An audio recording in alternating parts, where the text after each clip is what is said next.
Welcome to the ArmaniTalks YouTube channel, the #1 YouTube channel for you to level up your communication skills, learn the art of public speaking, social skills, and personal branding to take your message to the world.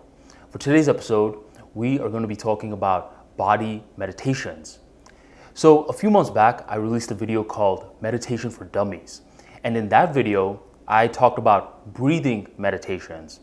And just a quick little recap, breathing meditations is when you find a quiet spot to yourself and you count your natural breaths. Seems easy, right? Not quite though, because as you're trying to count your natural breaths, your mind is going to start throwing all these different thoughts at you from different directions. And a lot of the times, you're going to attach yourself to these thoughts to a point where you lose track of your breath. All good. Just make yourself aware when this is happening and gently bring yourself back to the breath. Rinse and repeat. Keep doing this over and over again, and you are going to improve yourself in these meditation practices. And overall, breathing meditation has a lot of benefits for you and your life. You're going to enhance your focus, enhance your memory, enhance your happiness, confidence, much more benefits. But today's episode, we're switching it up. We're going to be talking about body meditations. As you're leveling up, what's going to happen is you are going to be putting yourself in a lot of high pressure situations. And it doesn't matter what kind of high pressure situation it is. It could be public speaking, it could be you working on a very big project, it could be attending this mega networking event. It doesn't matter what kind of high pressure situation it is, because once you look underneath, you know what you'll notice? Strong physical sensations. Just recall any kind of high pressure situations that you've already been in. What you'll notice is your body was feeling very, very sluggish. And you may be wondering why. And you're going to get the why in today's episode. And before I talk about body meditations, for you to truly understand the effects of it, we're going to be talking a little bit about history. We're going to be talking about how your primal ancestors' bodies worked, so you get a clearer understanding of why you operate the way that you do. Then we're going to talk about the two sides of the subconscious mind. And finally, I'm going to give you a very easy to execute practical tips on body meditation so you can begin right after this episode is done. So if you're ready, make sure you drop a like right on below and let us begin. So our primal ancestors, they didn't have a house, they didn't have a fridge, they didn't have food in the fridge. At the end of the day, they were products of their environment. They didn't have the time to do introspection, to count their wins, do gratitude, all that kind of stuff that we have the luxury to do today. Their main goal was to survive. So in order to survive, they had to make sure that they weren't eaten, number one, by dangerous animals, and two, they had to make sure that they had food. Those were the two main things that were in their radar. And what happens is, say that they're just going about their day-to-day activities, and there's this saber-toothed tiger that just is lurking around the corner. What their body would do is it would release a strong level of chemicals to make them aware, to make them alert. And once they're alert, they have two options: fight or flight. Fight or flight. And that's where the very, very strong sensations in the body came from. Now let's fast forward a few years, more years, and more years, to a point where centuries have passed on by. Now we have a house. Now we have a fridge. Now we have food in the fridge. So times are a lot different for our generation versus our primal ancestors. But you know what happened? A lot of us, to this point, were carrying the same feelings, the same belief systems, the primal versions at least, from back in the days into modern times. That's why you feel a lot of these strong sensations when you feel as though you are in danger. Now you may be wondering, wait a minute, Armani, why is it that things from years and years and centuries ago are affecting me to this day? Well, there's a reason why. And that's because Carl Jung had this theory that there was two sides to the subconscious mind. There was the individual subconscious mind, and then there was the collective subconscious mind. These two parts of the subconscious mind are the parts that are typically out of your awareness. Not in your conscious awareness, but it is in your shadow sides. So the individual subconscious mind is basically a database of your personal experiences.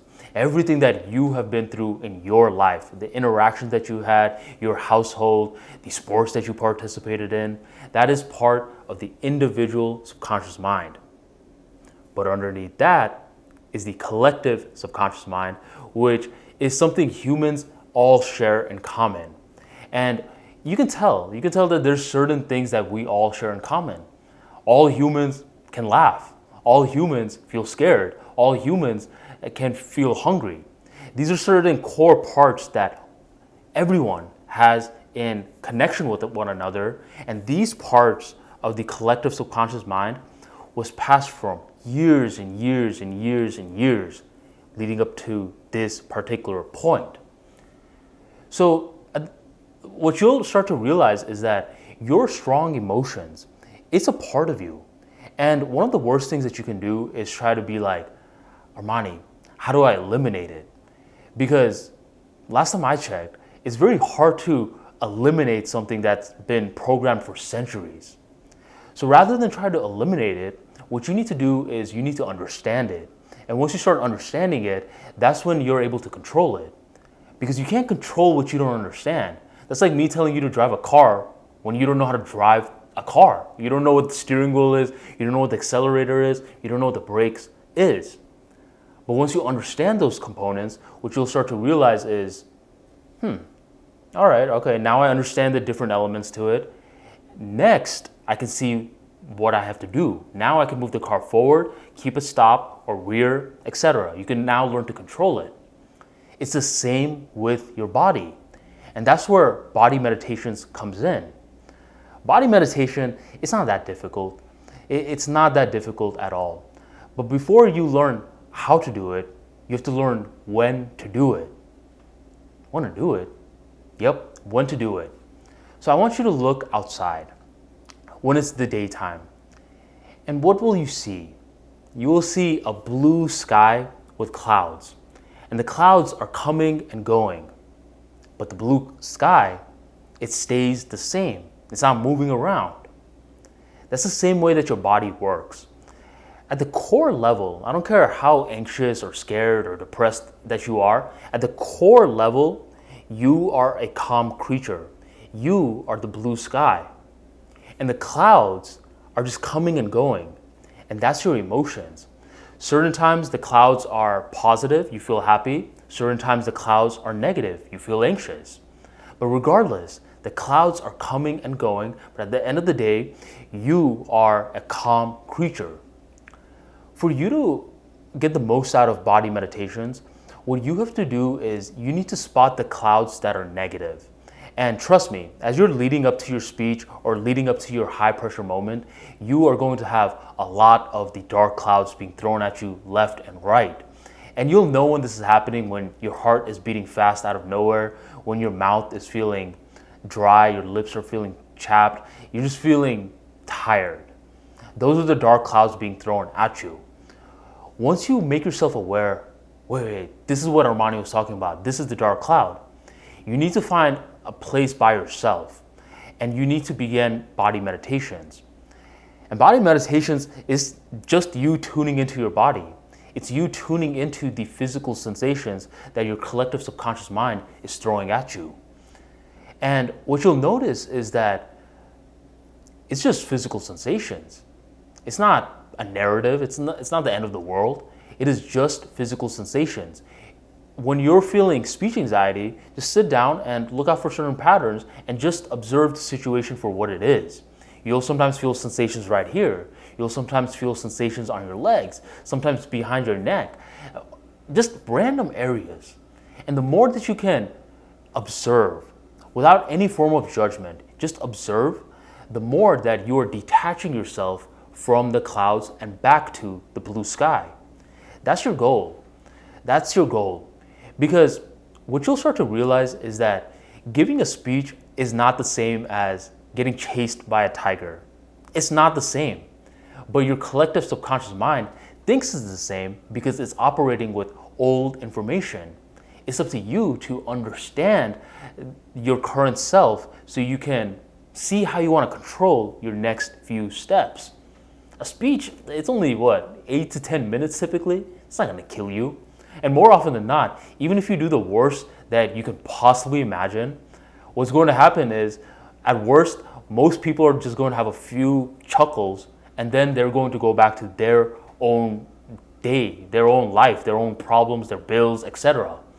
You don't matter too much to their life because they matter a lot to their lives. So it's not a danger. Even in a networking event, just think about it. How many times were you nervous leading up to the event, and once you got to the event, everyone's doing their own thing, everyone's having fun, and you thought, this is what I was so anxious about? It wasn't that bad. So when you're leading up to the high pressure moment, this is the perfect time to practice body meditations. It's the perfect time to tune into your body and just analyze the tensions, analyze the physical sensations of your muscles. And the more that you can do that, the more that you detach your identity from the physical sensations, and the more that you are going to feel much more confident in the process for the future. So try out body meditations. It's a life-changing habit that you can do. I recommend that you incorporate breathing meditations and body meditations, both in combination, for the ultimate force. But stay present, and I guarantee you, you will start communicating like a superstar. If today's video helps you, make sure you drop a like right down below, and you share this video so other people can pick up body meditations as well. Thank you for joining the ArmaniTalks YouTube channel, and I'll catch you on the next episode.